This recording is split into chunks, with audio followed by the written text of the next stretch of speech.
Bangsamoro transitional government will be appointed for a year in 2015, but will need to run for elections in 2016.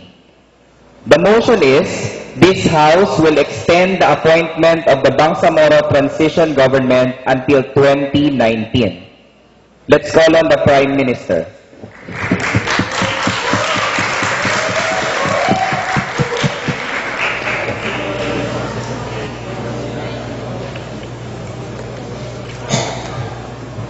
Hello. We think that under the model of the representation, even in the context of Bangsamoro, we don't see the reason why allowing an election to further be rushed in 2016 is something considered as strategic. We think that as long as we cater the problem of marginalized representation, which has been the battle cry of ARMM in the past, we are perfectly fine with that, no matter what mode it is, whether it's appointment or etc. It's the reason why we are going to clash the concept of where is democracy limited, especially when you're still going into a correct transition. That's because we think that this is a vital year for Bangsamoro. For example, you have constitutional breakdowns, for example, or different sets of authoritarian clashes, for example, and it cannot be afforded that you just rush into an election without solving this in a mere time. It's the reason why we even have different types of monitoring bodies, for example, or you even have the central government to appoint certain officials that are sensitive to the needs and the calibrations needed to improve ARMM when they transition into a Bangsamoro government. But along the line, we see that this is going to be the main contention of the opposing side, that there is a necessity to institutionalize people to select their representatives to represent them, to be sensitive to their needs, or to have public policies, for example, solved under the entire model. First, we do not see that there is that type of problem under the model is not going to be answered. By virtue of appointment, the appointment official once he is capable or efficient enough to carry out such types of responsibility, or he can carry out those types of social services. But under the model, we will even explain in the first argument where appointment becomes better when the symbol of authority, for example, could not be derived from the people, and we will explain further what's the difference between an appointment and election the moment you transition in the Bangsamoro period, and why is it better. In the first case, the concept of transition means we try to first reparate ARMM as of the moment. We don't think that at the end of the day, the moment we rush into the concept of reparating ARMM is to change the political character within. We think that the moment we appoint someone, there is still a responsibility being fixed on them. At least, under our model, they are independent from the people. If we try to look at what is happening in the ARMM in the past, only dominant political parties wins, or the regional governor comes from the most political dominant party. Under the model of them, they're still catering the oppressive majority. But under the model of appointment, we are being fair on the ground. We see to it that every section of society are being penetrated, and by that, every appointment is crucial to the every needs of the region. At the end of the day, we can even better have a regional integration rather than rushing into an election wherein you will only have a one political character that comes from one region, for example. At least, at the end of the day, under our model that there is already a political seat, we will not be accountable to the electorates. What does this mean? Which means that, for example, if your Bangsamoro Chief Minister, for example, comes from Basilan, he will only be accountable to the people within Basilan, then because these are the people who voted for him. This is quite harmful. Why? That's because he allows societal pressures to influence the policy making and even the legislative capabilities of this type of chief ministers. Your point. Exactly the reason why we have to want an election, because it's the right time we tell the people that the Bangsamoro government is different from ARMM. We don't see the reason that Bangsamoro is different from ARMM, but let's characterize. Is democracy really the problem of ARMM? No, it's not. It's the over-oppressive of the majority, and that. We don't think that ARMM is not democratized, and so is Bangsamoro. I will also discuss in my second argument later that Bangsamoro is still democratized even in these systems. Going on, the ability to perform even the different powers can only happen by matters of appointment. What does this mean? This means that there are even selective powers or exclusive powers that these types of appointees needs to practice, which means that the moment you rush them into an election, you create an imperative for them to make these powers, for example, absent that they need to function. At least in the concept of appointment, you better fix the responsibility of this type of people. Under the election, it is not. It's only sensitive to different sectors, to selected sectors of society, which means there is not even a correct equality under the entire model, which is the goal of Bangsamoro to begin with. In an election, for example, we are subjected, of course, to popular support. But if you try to look at it at the span of one year, we don't think that the popular support, or you can even forward a proper social platforms at that point of time, which means that running the appointment for almost 4 years becomes a better environment where people are already aware of what are the problems on the ground, which means that they can even have a better decision making and are not immature in selecting their officials, which is under the model is all the concept of popular will and place representation, something that they have lacked.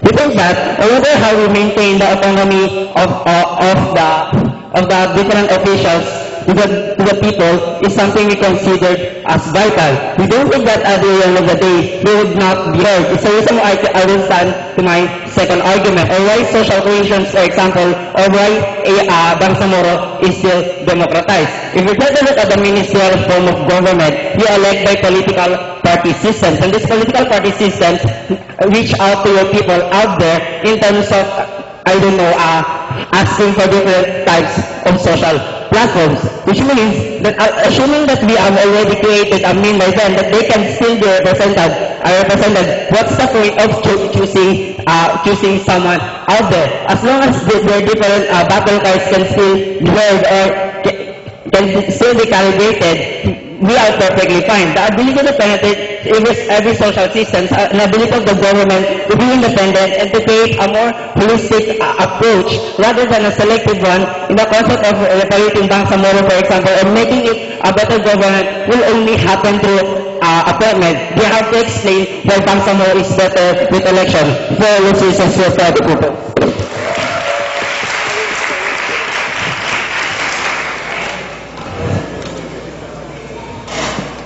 Thank you, Prime Minister. To provide a clash, let's call on Leader of the Opposition.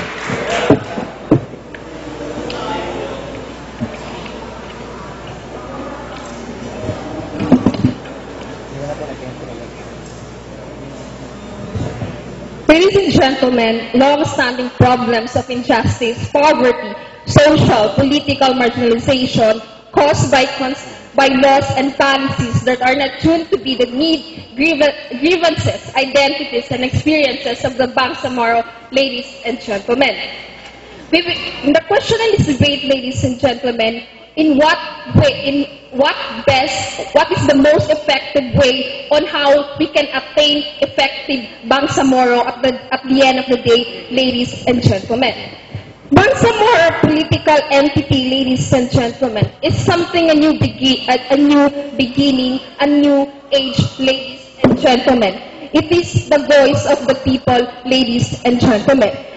The opening oppositions came into this debate. We will prove to you why the value of election is something valuable in this for Bangsamoro transitional government, ladies and gentlemen. Election is the cornerstone of the Bangsamoro political entity, ladies and gentlemen. Sit down.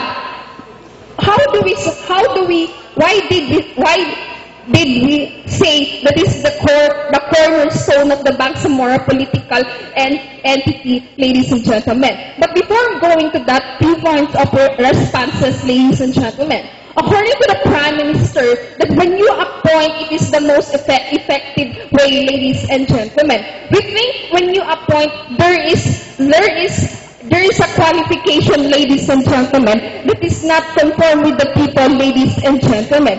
It is conformed with the government, ladies and gentlemen, and that is a theoretical concept, ladies and gentlemen. Let's take a look on today's status quo, ladies and gentlemen. The psychological perspective of the people, ladies and gentlemen. The people nowadays, ladies and gentlemen, want something tangible, ladies and gentlemen, because these people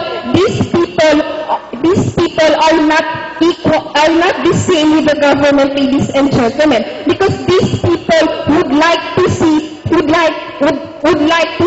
actual progression, ladies and gentlemen, and how we are going to do it, ladies and gentlemen. Election is something, it is a way of distinguishing a factor to whether or not the Bangsamoro transitional government is functionable or not. Sure. The four-year allowance is the reason why marginalized sections of society are going to be catered. The moment you rush into the election, you ensure that this 4 year will answer the majority, which means you still continue the problem with the marginalized sections of AMN the moment you transited into a Bangsamoro. We believe, ladies and gentlemen, yes, we believe that 1 year timeline, ladies and gentlemen, is premature, ladies and gentlemen. But at some point, we can still attain progression, ladies and gentlemen. We believe we cannot acquire everything, ladies and gentlemen. Like, for example, taxation, ladies and gentlemen. We cannot see LGU within 1 year, ladies and gentlemen.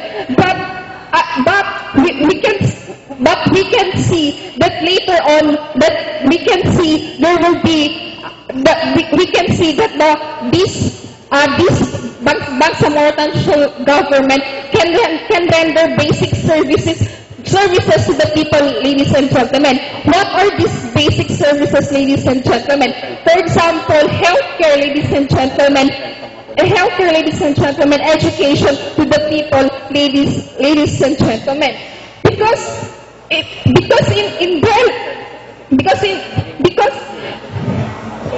it is one of the factors to distinguish ladies and gentlemen.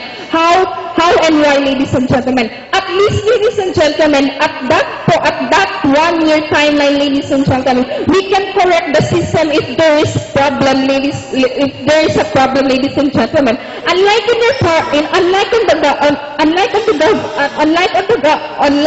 On the government side, it will take so long, ladies and gentlemen, for the people, because these people have already struggled for the long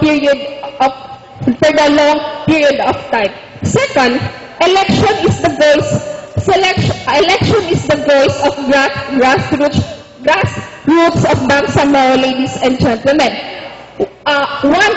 When we follow election, ladies and gentlemen, in Bangsamoro transitional government, it is one way of realization if this Bangsamoro transitional government is effective. Because now, in the present time, ladies and gentlemen, it is only theoretical, ladies and gentlemen. It is only in the paper that yes, we believe Bangsamoro is functionable, ladies and gentlemen. But we cannot. But if we will wait for the long period of time, we cannot really test the real essence of Bangsamoro, ladies and gentlemen. At least in a short period of time, we can correct if the system is flawed, ladies and gentlemen. At least as early as possible, through election, we can already identify what are the lapses of both sides, ladies and gentlemen, of the government, ladies and gentlemen, and the concept of the Bangsamoro, ladies and gentlemen. The opening opposition believes that we must conform with the present problem in the status quo, ladies and gentlemen. The psychological perspective of the people, ladies and gentlemen. They want to see tangible effect, ladies and gentlemen. They want to see immediately a change, ladies and gentlemen. We can see it may not be a total change, ladies and gentlemen, but it will be a way for initial change, ladies and gentlemen. At some point, these people can see basic services, ladies and gentlemen. At some point, for the long period of time, at least these people can see a little of progression, ladies and gentlemen. But at the end of the day, we can still achieve long-term effectiveness, ladies and gentlemen, that my DLO will discuss later on. With all those reasons, I'm very proud to oppose.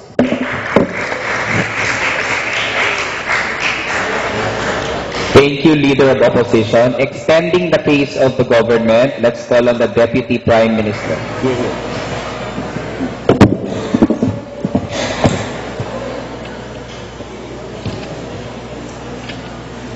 Hello. Mr. Chair, we're not against the value of democracy. We're not against the value of elections. We realize that elections can be the voice of the grassroots. Essentially, that's the reason why we will have elections by 2019, right? Because we don't realize that we're not going to have elections at all. We're not going to have appointments ever.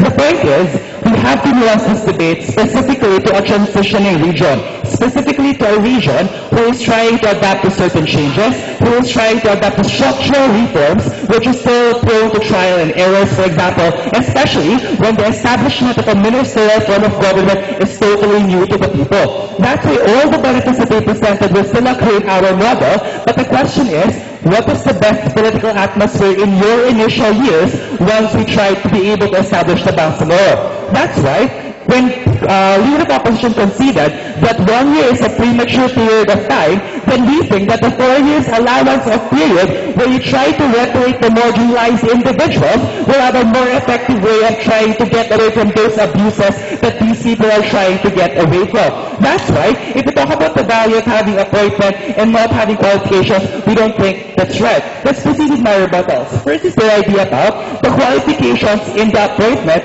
are not in conformity with the people. Number one, this is very weird. Because if you look at it, if you have qualifications, it is to guarantee that the people in governance will be able to do their job properly. And obviously, the people who will receive the good job of these people are also the individuals who will be affected with social services. So obviously, the qualifications are always in the judgment of which is best for the Bangsamoro people or for the individuals who will receive the benefits of those who are appointed. But secondly, they said that social services are important. But if you look at it, that's also conceivable. They need to prove why all the social services they want will never accrue in our model. Especially when we talk about the people who are appointed, they are not vulnerable to any kind of specifications. They are not vulnerable to trying to address or only favor certain groups of people. Because when you are appointed, you are balanced. You are able to address the majority or you are able to address every single pocket of society. But when you automatically rush to elections, sit down, then the people who have elected, then the people who have tried to have political parties being elected will be able to only sensitive to the people who actually elected them into power. So for example, if the representative from the feminist movement will win the elections, sit down, then automatically only the feminist people will be prioritized in terms of having to try to rush the elections. At least in our model, the 4 years allowance is a reparation for the marginalized. We think that's enough for a transitioning region, and we think that's very much important. But yeah. Actually, the sense of responsibility for political leaders is better if they're elected because you are accountable to everyone indiscreetly and not when you are appointed and are directly accountable to the president, for example. We don't think that appointment does not automatically mean that you are not accountable for everyone in the first place. Because if you look at it, if you are appointed, then you don't favor any kind of sector.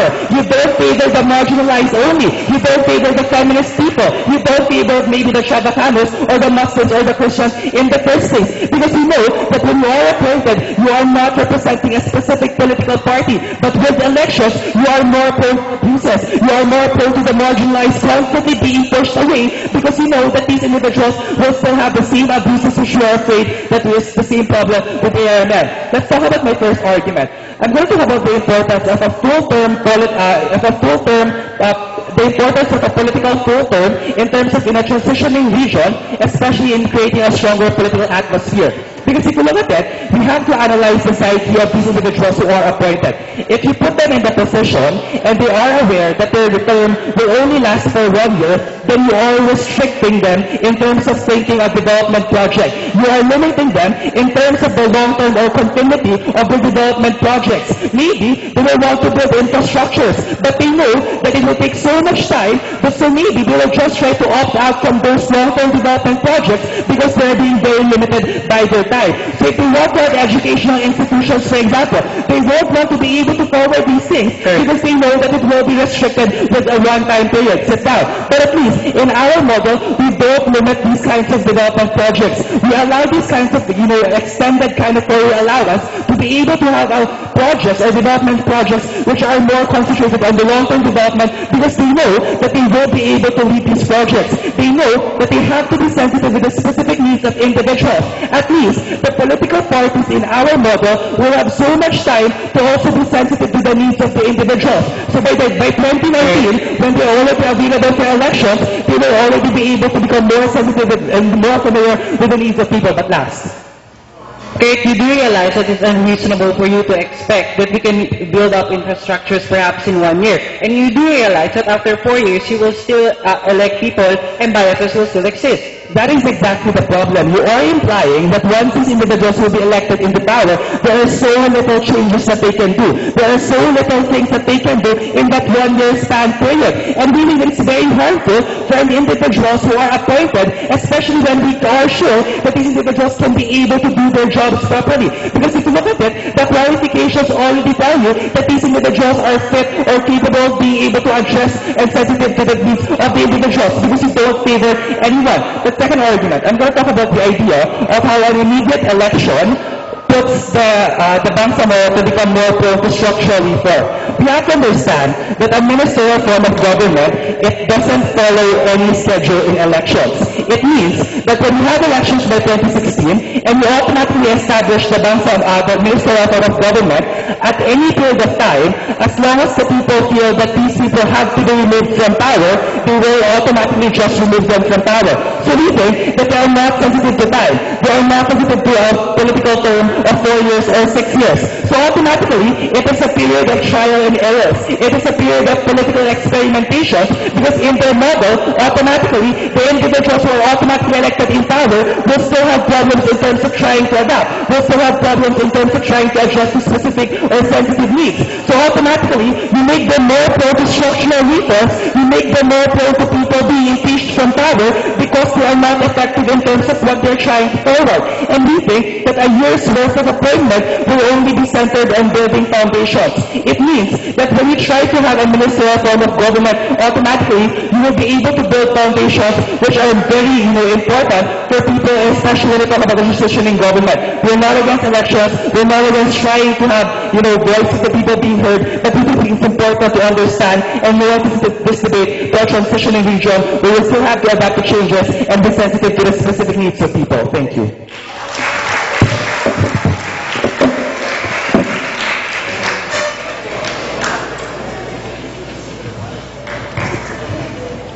Thank you, BPN. To provide their own extension, let's call on the Deputy Leader of Opposition.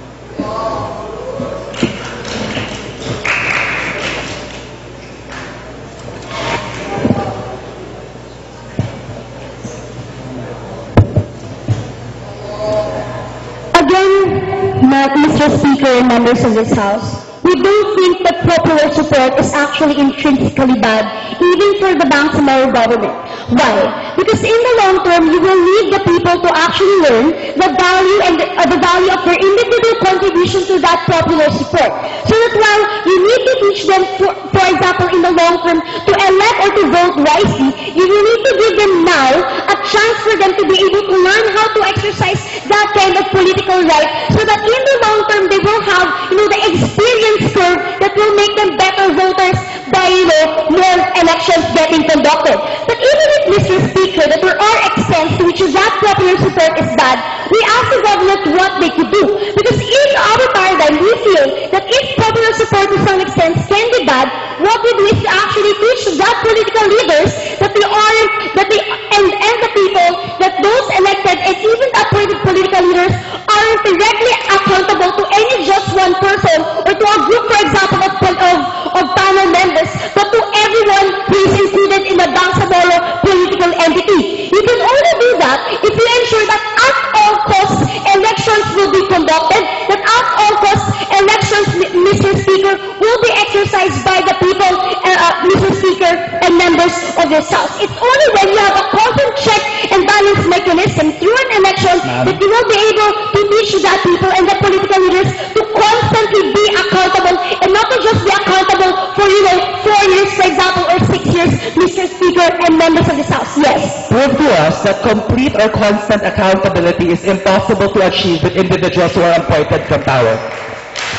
We are not saying that it is impossible. What we are saying is that because of the history of the Bangsamoro territory or the regions that it actually acquired, you have a lesser probability that that kind of continuous accountability will always be the case. We believe that if you hold elections, for example, in the future, and not, for example, new people getting elected into the Bangsamoro transition government, then it's only when you've learned and taught the people how to constantly be sensitive as what is the implication in Kurt's second argument, that the full extent or the full accountability for the Bangsamoro government is actually achieved. Other response is this. We believe, Mr. Speaker, that if you allow them to get, elected by 2016, the legitimacy of the Bangsamoro transition government does not only come from a mandate or directive of any one individual, but the legitimacy now comes from the people. And it is the true equitable representation that the Bangsamoro people have actually sought for a lot of years or for a lot of decades. We believe, Mr. Speaker, especially when the Bangsamoro people are asking for self-determination, there is therefore that complementary right to actually be able to govern themselves, or if not to govern themselves, but to directly determine who are actually sitting at that certain government. We believe therefore that it's only when you allow them to elect by 2016 that you truly provide that kind of self-identity and that kind of self-determination. We are saying that we do concede that to some extent we may be able to limit the operationality of the Bangsamoro transitionary government. But we think that these things can be mitigated, especially when you have monitoring and compliance commissions, right? But we cannot risk to be able to distort or erode that very essence of self-determination of a self-governing people. That is being able to directly determine the people who will be representing you or the policies which you will want to, for example, be investing upon. We believe furthermore that popular support is actually better because now the policies and the programs that could be implemented in 1 year will be subject to the check and balance system coming from the people. Perhaps all these policies and programs are theoretically effective, but perhaps these things aren't what the people need at the grassroots level, especially when there's a disjunct reality between the government and the people who are experiencing, for example, services, for example, on the day-to-day basis. We need to be able to get a lot of credit from those people so that we determine our priorities at best. And we think that even if biases are inevitable, we believe that elections, using those biases are still better, right? Because those biases can reflect actually can become a basis actually of what are the prioritizations of any one government, Mr. Speaker, and members of this House.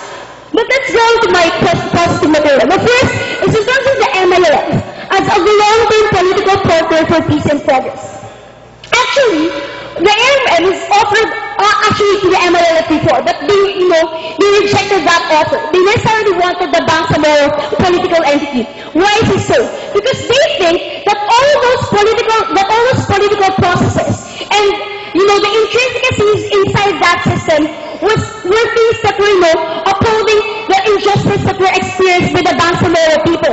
We believe that it is third, if you allow these people to continue not to becoming politically participative, Mr. Speaker, and members of this House, even after a year, it's when you still don't get that same ideal or that same goal. A lot of people still have mistrust or fear the Bangsamoro political entity, or especially, for example, the MLLF. They don't understand the intricacies of the Bangsamoro basic law. They don't understand the negotiations that have already happened or the peace agreements.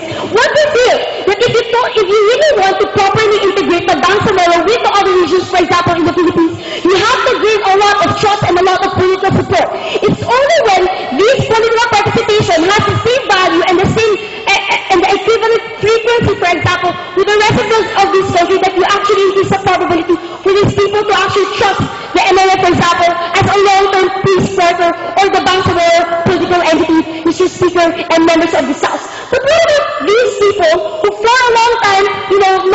able to genuinely exercise their votes. For example, they don't know how to complain, for example, if they don't get basic services, or for example, if their votes, get counted out of the ballot because of the history of dynasties, for example, in that region. We believe at this point in time, especially when the Bangsamoro is a new government that actually tries to empower a lot of people with a lot of prioritizations of rights that weren't accorded before, like freely expressing their religious beliefs, for example, or free democratic political participation. We need to be able to teach them, Mr. Speaker and members of this House, the value of every vote. It's only when you give them a time to see whether basic reasonable expectations, like providing, for example, basic services like healthcare, for example, are already there, that you teach them, for example, the value of every vote, and not to, for example, push them into military, for example, or violent recourse or sentiments. We do this point. We aren't expecting the Bangsamoro government to be 100% perfect. We were expecting that in 1 year they were able to give us basic, reasonable expectations, and we did a check and balance system to see whether those things actually trickle down to the grassroots. It's only when elections happen in 2016 opposition stands.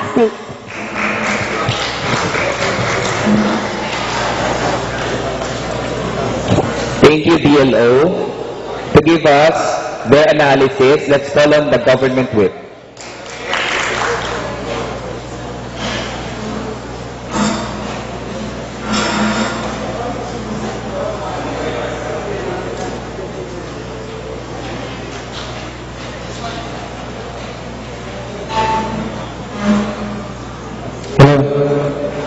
I just want to clarify that the government never said that it is against the elections. What we are here for is to actually extend the appointment of Bangsamoro Transitional Government until 2019. This debate is not about whether appointment is better than elections. This is not about popular support, and this is not about all those things, because as I have mentioned, that this is about whether 1 year is already enough for the appointed Bangsamoro Transitional Government during its run. Because the clear issue in this debate whether there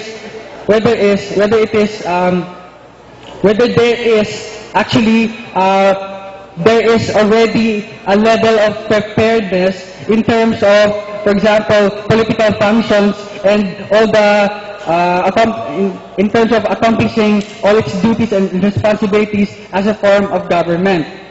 We don't think, Mr. Chair, the members of this House, that the government, the level of preparedness of the transitional government is enough. Why? Because we don't think that the Bangsamoro transitional government, with its limited time, will be able to fully accomplish all the necessary responsibilities, all the necessary works, or for example, developmental projects, commitments, and other functionalities that are embraced therein. For example, in the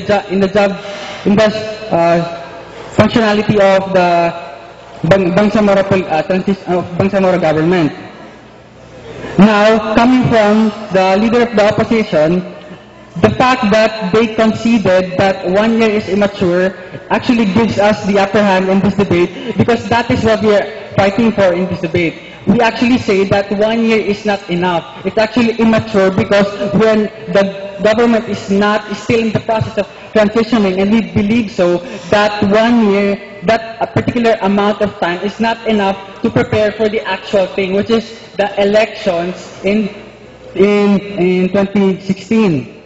If that's the case, and also they talk about that we cannot test the real essence of Bangsamoro if the people will have to wait for 2019. They also talk about that we need to correct mistakes early on. That's why we don't need to extend the appointment of Bangsamoro Transitional Government until 2019. Mr. Chair, we have to look at the nature of transitional government. It serves as a pilot testing for the actual government that will actually take place in 2019. If there are any moments to actually reverse the possibility of errors, or to make trials and experimentation or trial and errors, it's in this particular time in the transitional government because it serves as a pilot testing to the actual government that will happen in 2019. And why is time value so important? Because we believe, Mr. Chair, that we want to emphasize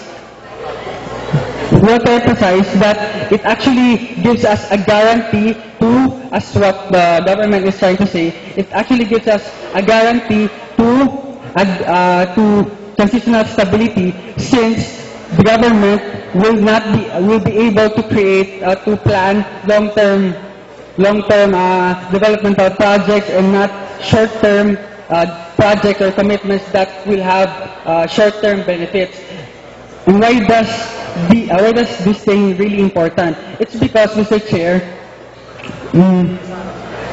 if you believe that if we have enough preparation, for example, in this particular debate, if we have enough prep time to prepare, for example, for 10 minutes compared to that of 5 minutes, then there will be a drastic change in terms of the preparation of our manner and method. Because much the same way as that, Mr. Chair, if we have enough preparation, if we are ready, if we are able to actually fulfill all our necessary functions, if we are able to run a full length of our term of service, for example, you try to take a look at the President's term is actually 6 years, Vice President's term is actually also 6 years, and as well as the Senator, Mayor 3 years, and the Congressman 3 years.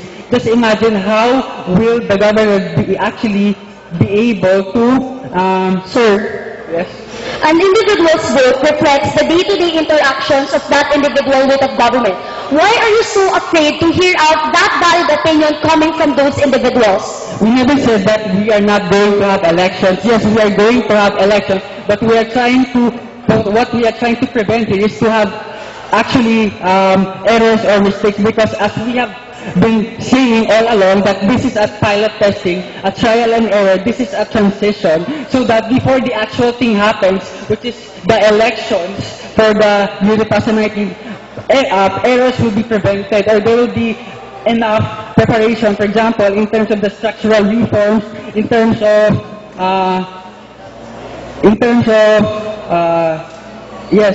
for example, amendments and things like that, and, for example, job specifications. Yes, and as we have been pointing, Mr. Chair and the members of this most of this House, that time value is really important. And coming from the Deputy Leader of Opposition, the Deputy Leader of Opposition talked about self-determination or the right to self-rule of the Bangsamoro. Well, we tell you that, yes, we are not against elections, but we are trying to point out that marginalized people will not necessarily be recognized. Because, for example, if you're going to have elections early on, then not necessarily the voices of the marginalized people will be heard. That's why we need to actually cater to our needs first before we transition to the actual elections that will happen in 2019. And Mr. Chair, if you try to look at it, as I have been mentioning a while ago, we also pointed out that there is stability in terms of the transition when we are going to extend the appointment of Bangsamoro Transitional Government, but there will be, we also pointed out that, because of that, we believe that the government takes the lead in this debate. Thank you. Thank you, Government Whip. To react to the preceding speaker, let's call on the Opposition Whip.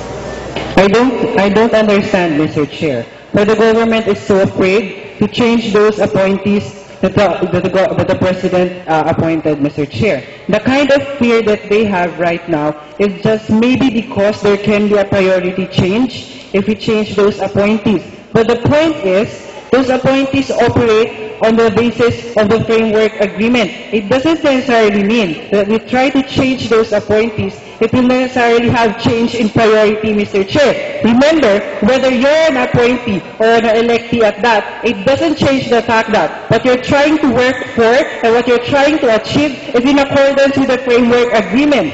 Meaning, it doesn't necessarily give you an assurance or a guarantee that when we try to elect, the kind of leaders that we will have are those leaders that are necessarily different, with different ideologies and aspirations from those that were appointed by the President, Mr. Chair. For that very reason, I don't see how the case of the government actually flies in this debate. Also, Mr. Chair, I don't see how priority change can also actually happen on the ground, particularly because there will be a pressure coming from the individual or the constituents themselves, Mr. Chair. It enters the picture primarily because there is a shift of responsibility that will happen now in this way. I would like to talk about two issues. Number one, on where do we best answer the difference or distinguishing factor between ARMM and Bangsamoro government. In short, how do we tell the people, how do we inspire them that the government we have now is not the government that you had yesterday, and the government we have now is a government that prioritizes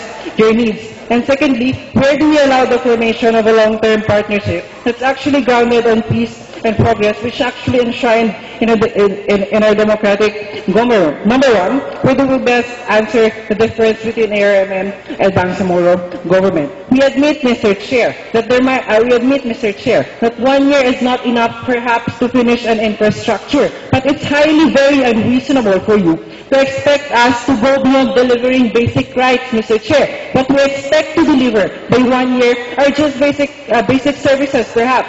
Services on healthcare, services on education. We don't need to hurry up by perhaps having taxation systems ready by 1 year, Mr. Chair. What is important is we try to analyze the psychology of the people on the ground. They're not aware how taxation works. They're not aware how actually intricate governmental proceedings work. What people are aware of is whether or not the government is able to give their needs, whether or not the government can give them the basic services which weren't present when ARMM was still the government. Meaning, when we allow for 1 year, the reasonable expectation is that we are able to deliver all the basic necessities or the basic needs, Mr. Chair. For example, perhaps we can allow a woman who wanted to deliver in a health center now actually deliver in a health center, which weren't actually available or feasible during ARMM because they don't have any nurses, perhaps. They only have midwives, Mr. Chair.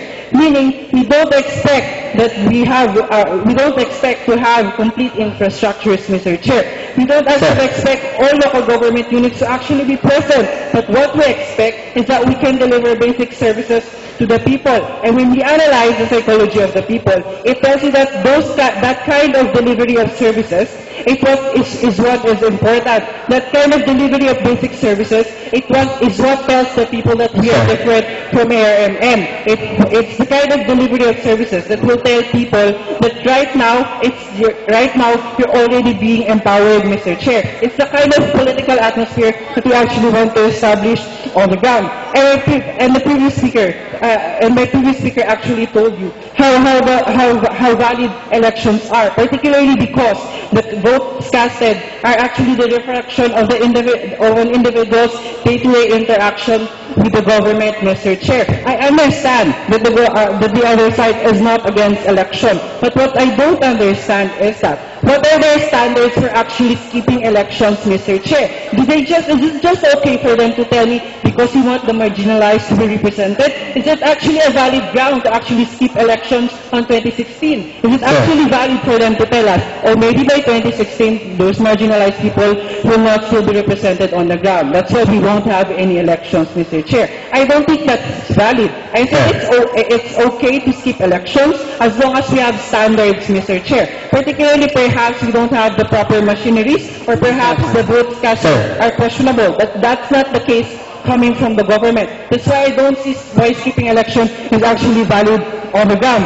And what is actually happening when you try to keep those people who are appointed is that you're trying to nurture the mistrust that have been built up over years of political non-representation, of disempowerment during the time of ARMM. And I actually don't see where marginalization is actually solved on the ground just because you kept those people who are appointed. Remember, priorities do not change even if you elect new leaders.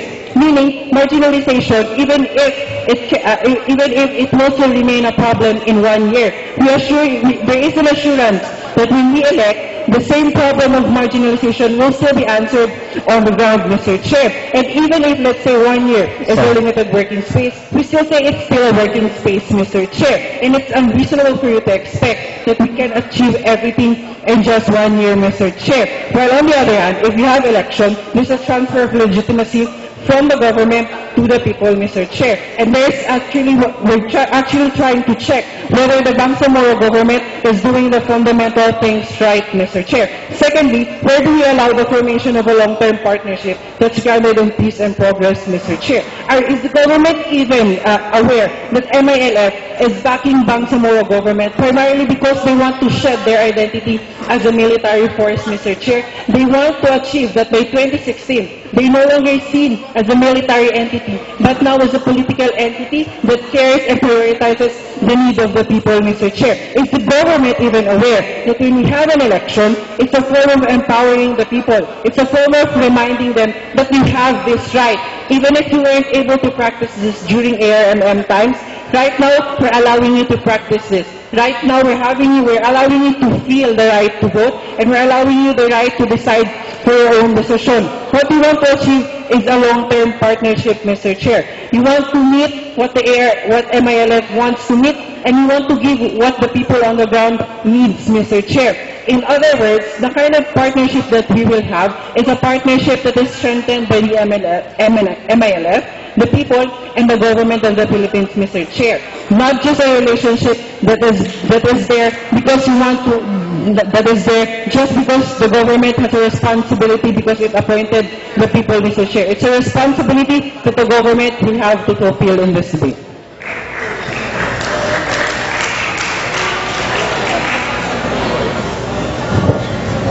Thank you, Opposition Whip. To give us the last speech of the opposition, let's call on one of their speakers.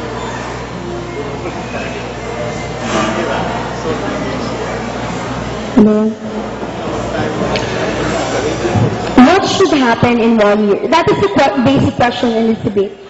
Opposition wasn't asking for the Bangsamoro government to be perfect in 1 year. But coming from the lens of the people will expect in 1 year basic reasonable expectations. Like, for example, being able to be given, for example, health services or certain rights to education, Mr. Speaker and members of this House. It's not so much for the people to be able to ask these kinds of basic rights. Therefore, in a span of 1 year, the people will now be able to see whether the theoretical policies and programs enshrined by the government in the Bangsamoro territory are getting realized on the grassroots level, or are those policies and programs that the Bangsamoro government should be able to prioritize at that point in time.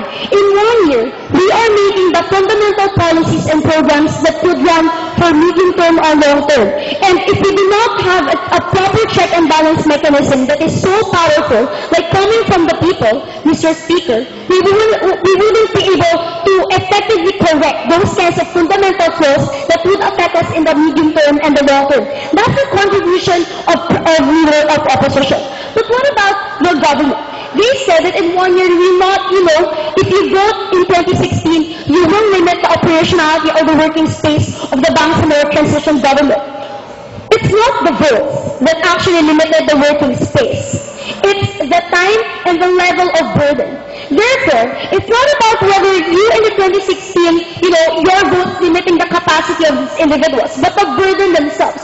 Whether or not we elect them, we choose to elect them by 2016, the burden is still there. But what they can do as a basic burden is to give the people the basic services that they could give, or for example, gain the trust of their people in 1 year, and ensure that they are able able to, get as much political support as possible. In 1 year, you can't do that. We aren't expecting you to be perfect.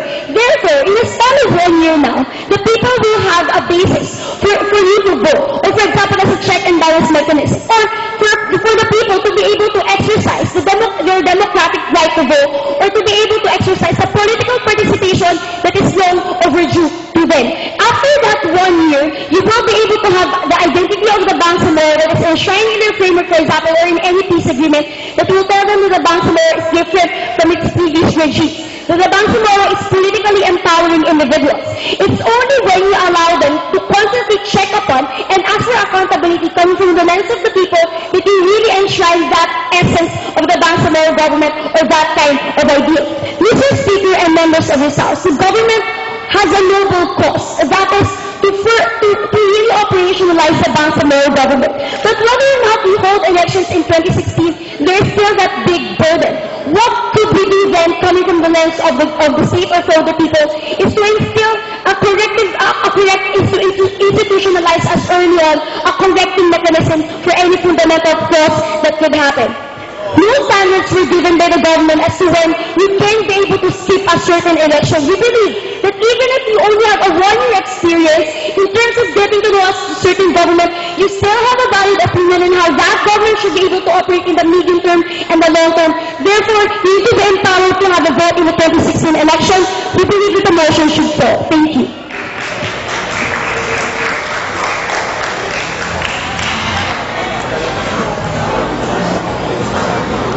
To give the last speech of the round, let's call on the government.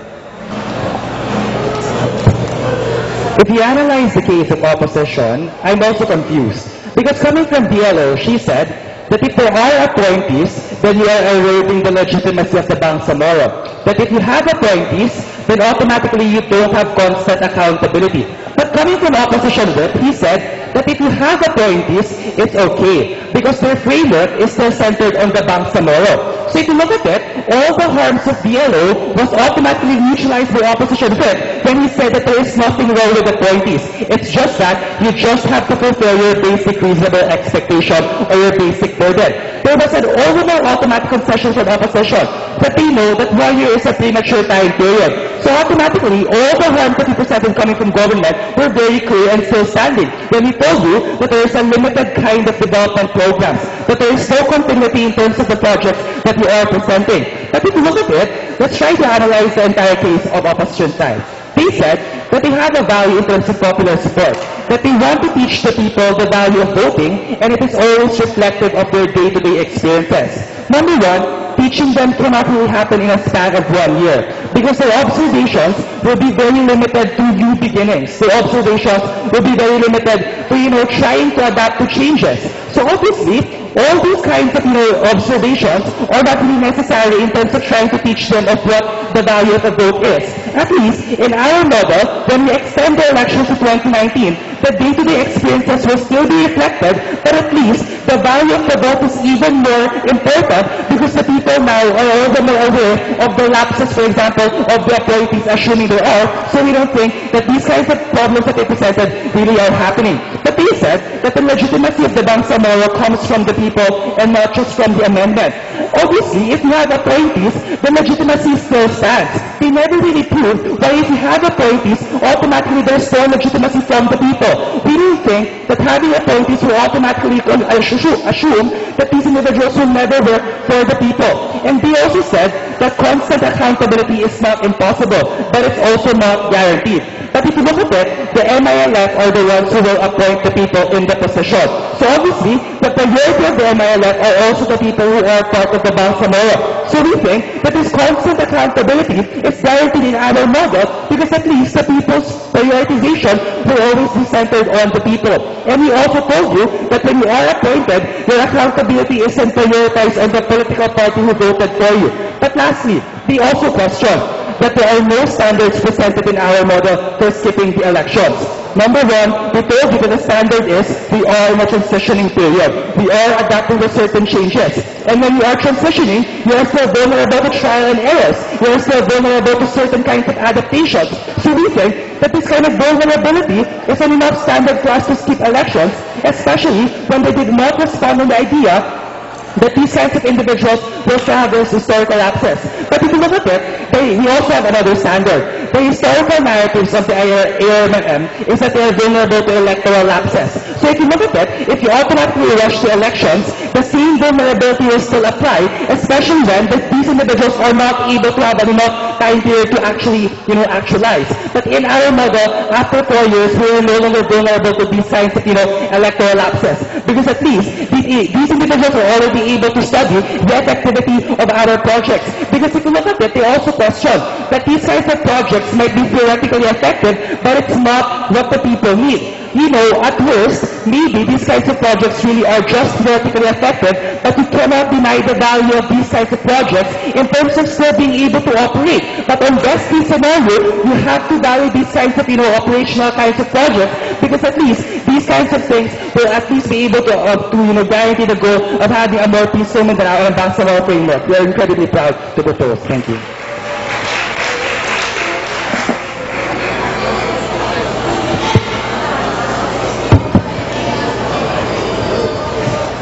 Thank you, speakers. You may now cross the House.